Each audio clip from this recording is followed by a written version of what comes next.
ignore the fact that we're working in the rubble of projects gone by, because today I'm doing one of my favorite upgrades when I get a new car, and that's putting a new radio in it, and this might be the best one I've done yet. So this is from Boss Audio Systems Elite. I ordered this from Crutchfield Audio. It's got a big old 10-inch screen, right? And it uses a single DIN housing. So you stick it in where that old little bitty radio was, and it sticks up and out off your dash. And then this one has also got a reverse camera. Oh, holy cow.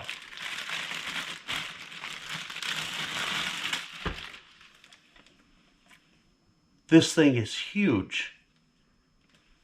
What's cool about this is that it's adjustable. You can make it sit up or you can make it sit down so it doesn't interfere with the things inside your vehicle. It's got 20 degrees of north and south tilt and I think 15 degrees of east and west tilt so that you can angle it wherever you need to depending on where it's at in your car. It also quick disconnects from the body so you don't have to leave this screen up all the time sitting outside for people to be like, I'm gonna steal that. Or for, you know, if you got a truck that sits outside that you don't drive all the time and it just bakes in the sun, sometimes you know it's not good for stuff. So that's cool. It's removable. Then we've got our reverse camera. It's got a bracket that mounts behind the license plate and this sticks out over in front of the license plate. I've never put one of these on, but I've wanted to put one on, especially in my little 240SX. It's got a double DIN unit from Pioneer in it. One day, maybe we'll see where we get with that. And then the main body, the single DIN body, to slide off in there. And then in here is where that piece just clips right in. Hopefully that's not like a wear point where after so much time of holding that screen up, it gets loose and you start losing connection. Only time will tell.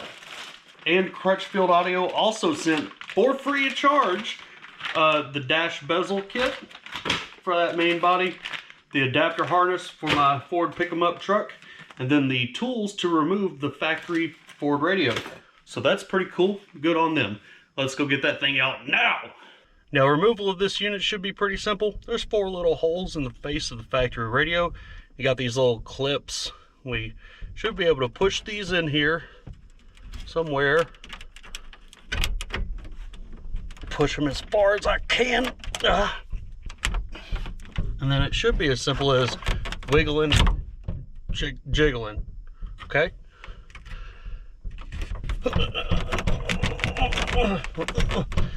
Huh. Okay. Oh, what was that?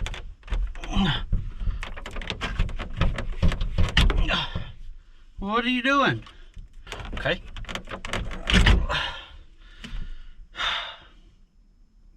I've never done one of these before. I don't like you.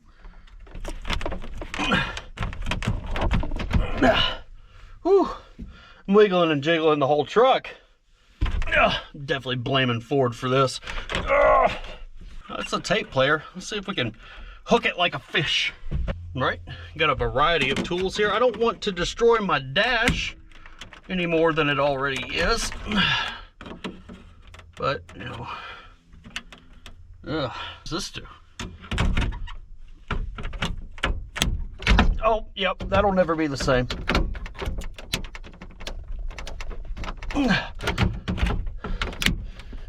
The tape player didn't work anyway, alright? Just chill. Ford damn sure didn't want this thing getting stolen, that's for sure.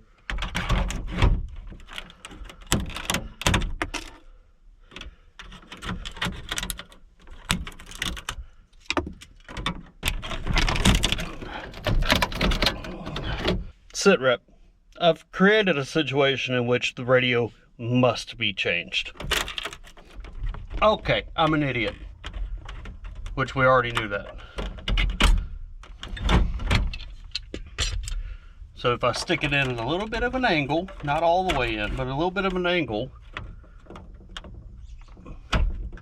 and then prise it out, it should push the clip. Unless I've destroyed that clip now by being an idiot. There we go. This clip right here, you're supposed to stick it in and then leverage it And I thought that just sticking this in here and cramming it through would make that go in. Oh, what a waste of 27 minutes. Unplug your antenna wire, then your two main radio harnesses over here. Careful, these are as old as you are. There's one and two. And then I believe we will need this clip when it's all said and done as well. Okay, I sat in the truck and thought about it, looked around the truck and found that I think I'm just gonna stick this right here inside the dash bezel.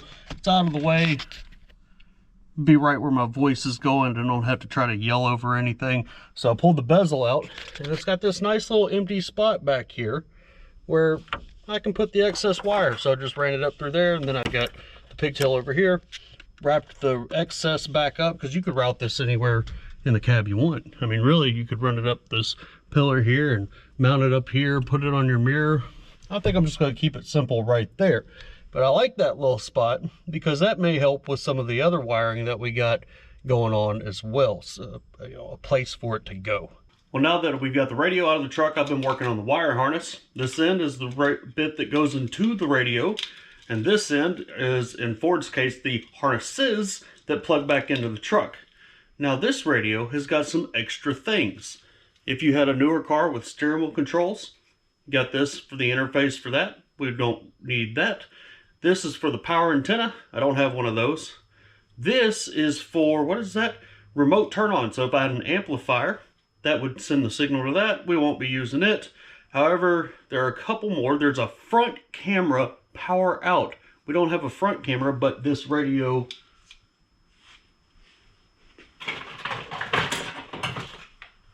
did come with a reverse camera. So we will be using that. And then there is another switch that says reverse. And essentially this sends a signal from somewhere in the wiring for your reverse lights to the radio to tell it, hey, let's turn that camera on and take a look at what's back there. And then as well, on the back of the radio, we've got the inputs for the rear camera and the front camera if we were going to have one. This has Bluetooth and it comes with a microphone that plugs in there so you can talk, you know, hands-free. And then it's got a couple of different USB inputs. One is just for charging, the other is for data for your Apple CarPlay. With a rough idea of what we're doing with that microphone, now it's time to turn to the reverse camera. So this is the feed wire that goes from the back of the radio to the camera so that you can see the image that we will see here once we pop her down. I've already been messing around with this, but this is the plug that goes from up here all the way down the chassis to the camera in the back. I've got under here and found a rubber plug that holds something in. I ripped that out so I could use an existing hole. You see I've got a little hole right up there. I did have to make it just a little bit bigger, but I didn't have to blast a new hole in the truck. That just had to be big enough for me to get that plug through it. That hole comes out down here behind the brake booster. Digging around in the bins on the doors over there, I found a little rubber grommet. It's not perfect for that hole, but it does fit it, and the main thing it will do is protect those wires from the rough edges of that hole so they'll last a long time. Before I get carried away, go ahead and shove that plug through that grommet. Took a little bit of force, but now that it's through, there's enough room for the wire, and I'll have enough room to run the wire for the reverse signal from somewhere in that harness once we figure out what we're going to do with it. But in the meantime, I've got to pull all that wire out of the firewall. It comes with what I believe is 20-foot wire so that, you know, you can get from the dash all the way to the back of the car, which, you know, in most cases it's enough, but I feel like with Big Blue's long bed here, we may be pushing it. So I want to try to be efficient in the way I route this. Hopefully a straight back deal down the frame rail.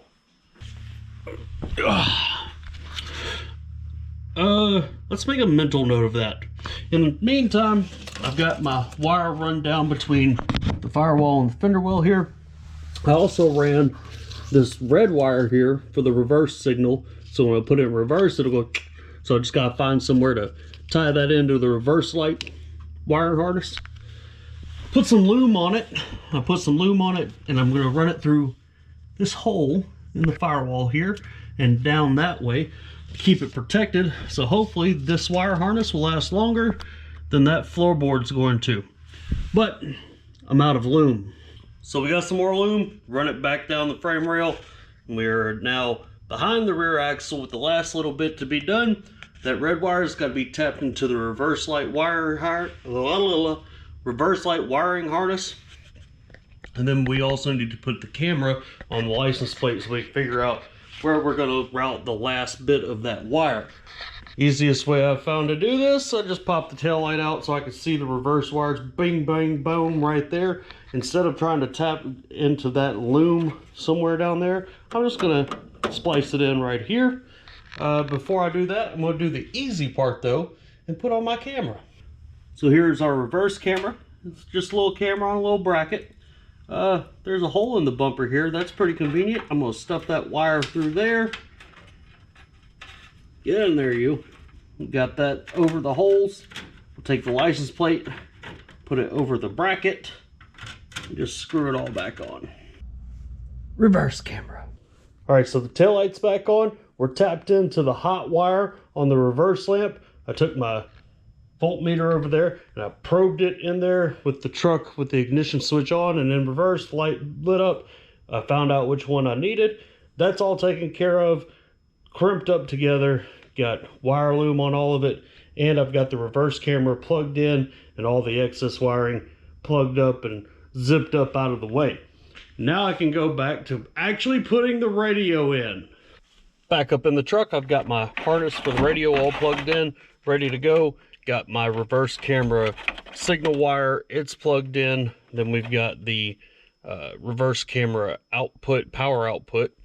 You'll see that I've got a little bit more stuff taken apart now. I've got the HVAC controls out of it. That gave me access to get my hands down in there and pop out something that goes here. Hard to tell, but there's a hole there that would use a 12-volt power socket. I'm going to repurpose that hole to use with the radio. Let me show you what I'm talking about. All right, so here's the body of our radio. This goes in the dash there. You'll see, first off, this little bracket here for this particular truck has, that goes on the radio and slides into a little rail, keeps the back of it stable. So there's a place in the back to put something like this on the radio, and it came with the hardware and everything for it. So there it is, it's there. We've got all these extra wires here. We've got camera inputs for the front and the rear. We've got microphone input for the Bluetooth microphone. Then we've got these two USB connectors. One of them is a data source for like your Apple CarPlay and stuff like that. And then the other is a charger. So instead of having these just dangling free out of the dash somewhere, this truck came with a 12-volt power socket in the dash. I've already removed it from here, but it's like, one of them cigarette lighter looking deals right here. I ordered this adapter here. It's got two plugs on it. So I'll be able to connect both of those, put this in there, and then it'll be nice and in the dash like a factory installed part. Only problem is that thing is a little bit wider than the hole for this, and by looking at it and lining it up, I can already tell that it's going to interfere with the little door cover. So as much as it pains me, I'm going to have to take that off, and then I'm going to have to open up this hole a little bit. Get your Dremel out. There's that, and that's there. Haha, that thing is in there like swimwear. The only thing I haven't done is put my dash bezel back on, but if you know anything about these trucks, you know that those things are smoked, and mine is no exception. So I'm going to try to restore that later on. For now, the only thing I've got left to do, pop this in there and hit the key. That thing, not good light right now, but here we are. We've got it in there. Now let's hit that key, please. Power. Fuel pump's got power. Oh, there's lights. Oh, there's a screen. Yes. You know what I'm about to do?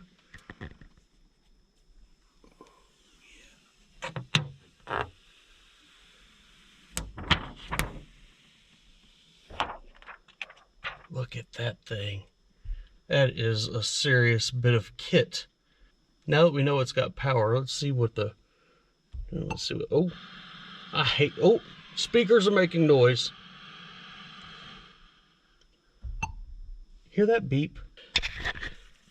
My dad had a 1985 Chevrolet S10 with an old Sony radio in it. And I'm talking like this thing was old when he had it, and we're talking about he had this in 2002. And every time you pressed a button, it boop, boop. So I'm gonna turn that off. Ah, crap. I didn't hook up the antenna. Okay, that's enough of that. Certainly don't want to get a copyright strike over that song, but that's working. Now, let's check out the most important thing about this radio. Does my 32-year-old truck have a reverse camera now? No. Yes! There it is! Look, that is my garage door! Yes! Alright, so I checked the dash bezel back up on it just to see how much room they had to play nice, and they touch, but it is right where it needs to be, and a guy can look behind him while he's backing up in his 32-year-old pickup truck. Oh, that's so cool. Check this out. You got the radio on, you pop her in reverse. For an extra 25 cents a gallon bonus on your so you pop her in reverse, the radio gets quieter. Pay attention. You know how they always say, you know, when you get somewhere, you gotta turn the radio down so you can see where you're at. Yeah, it's the same thing. All right, there we go. My boy Big Blue's got a sweet new radio in it with a little bit of extra work. My nearly 33-year-old pick-em-up truck, it's got a reverse camera now. That should make cruising around in that truck a whole lot better. Now, it's got to do something about this old dash bezel. Getting it to stay up there on its own without the duct tape. We'll tackle that next. And remember, sometimes, got to do things the hard way, guys. Get after it.